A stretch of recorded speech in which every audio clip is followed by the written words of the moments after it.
কুষ্টিয়ার পোড়া রুটি যখন রাজশাহী বলে চালিয়ে দিই, সরি আমি জানতাম না যে এটা কুষ্টিয়ার ভাইরাল রেসিপি বা এটা কুষ্টিয়ার সবচেয়ে ফেমাস একটা খাবার ইদানিং কালের। আমি এটাকে রাজশাহী মনে করে রাজশাহী বলে চালিয়ে দিয়েছি। তারপর জানতে পারলাম যে এটা রাজশাহীর না, বেসিক্যালি এটা হচ্ছে কুষ্টিয়াতে পাওয়া যায় পোড়া রুটির সাথে মালাই চা।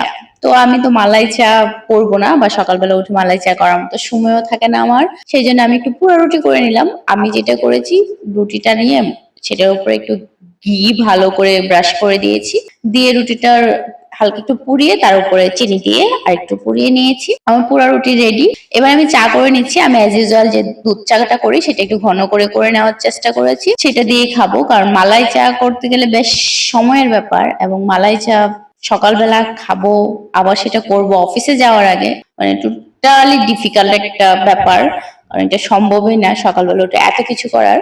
তো আমি পোড়া রুটি এবং চা করে নিলাম, নর্মাল চা পোড়া রুটি দিয়ে খাবো বলে। আমার খুব ভালো লেগেছে, মানে দুর্দান্ত লেগেছে রেসিপিটা। এতটাও মজা হবে আমি আশা করি নাই। আর আমি তো ঘরে এটা এটা প্রথমবার, আমি এর আগে কখনো রুটি এরকম পুড়ে খাই নাই। তবে আমার আমার খুব মানে এখনো আমি এটা ভয়েস ওভার দিতে গিয়ে আমার জাস্ট মুখ দিয়ে পানি পানি চলে আসতেছিল। মানে এটা এতটাই মজা ছিল খাবারটা। আমি ভিডিওটা দেখতেছি আর আমার আমার পানি চলে আসছে। তো এটা আসলেই খুব লোভনীয় একটা খাবার, ট্রাই করে দেখতে পারেন। বেশি কিছু না, জাস্ট একটু পাউরুটি কিনে সেটা ভালো করে ঘি ব্রাশ করে হালকা একটু পুড়ে নিলেন, উপরে একটু চিনি দিয়ে দিলেন,